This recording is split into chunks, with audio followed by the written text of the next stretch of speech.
Hello, this is Sam at Forum Labs, and I've been recently working on a project, sprinting on a project for a product we're going to release by the end of the year. And more than usual, I've been printing a ton of models and parts, and it was critical to keep together part organization and making sure I knew like what was coming off of what printer. And there's lots of different ways to do this, but they're all pretty much part of post-processing, like tracking and knowing where the parts are and where they came from, like using a case pan and labeling.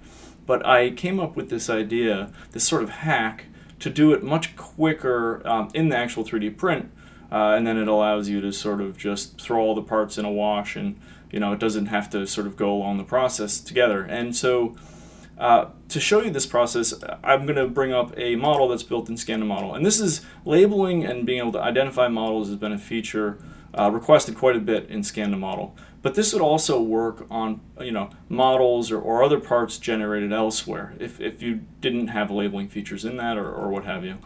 So it's a pretty simple idea. What we're going to do is we're going to use the raft labeling in Preform, our job setup software, to pretty much make our little label, and then we're going to put it into the model. So the way we're going to do this is, and I'm going to share this file. It's going to be in the the description of this video, where you can download this file. But you bring this little block into Preform, and what you then want to do is, so I've got these two models built from Scan to Model. They're all ready. I'm just going to label them and print them.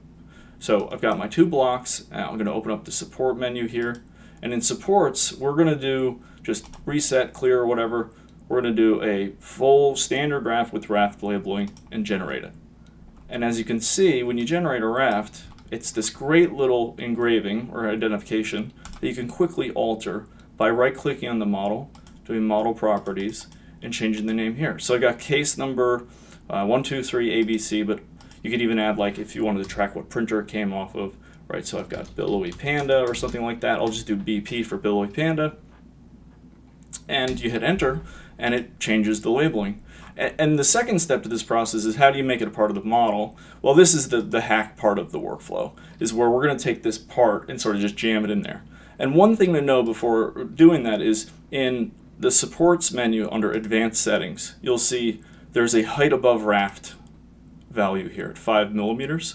And what this is saying is, how high do you want the supports from the bottom of the raft to the part, right? So right now it's set to 5 millimeters. We want to set this at 1 because we want these blocks to be as low as possible. We don't really care about printing them. They're just to generate this little raft. So once you change that value under advanced settings, you hit auto generate selected again, and then you can see now our blocks are really low. This allows us to take our label and just drag it right into the model. And as long as the part, those little cubes, are inside that model, it won't make a difference on the print. And you can confirm this by using the slicer on the right, or you can sort of virtually print things. This trying to print that little raft there isn't going to change or affect the print whatsoever. And all it's going to do is, it is indicated in red that it's warning here, but this will print completely fine. And now you've got a little label on the side. So I'm going to show you a couple photos and videos of models actually printed, but I could see this working in two different ways. One is you could do an individual label on a single model. So if I were to duplicate this, of course you can rotate it to make it fit a little bit better. You can do it on the inside and the outside.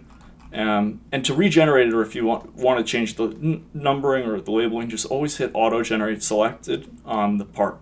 So this is individually labeling, but also I had an idea and I started doing where it's more of like you're making a kit. So this is a file I set up, and I made the same little raft label thing that I just showed you, but I'm going to span it between a set of arches.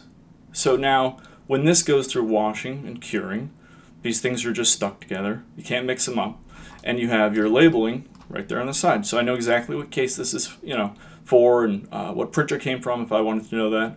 And it's going to make the process a lot easier for me, and hopefully it makes it easier for you. Again, the file to do this sort of hack is in the description of the video. I will say this is a bit of a hack.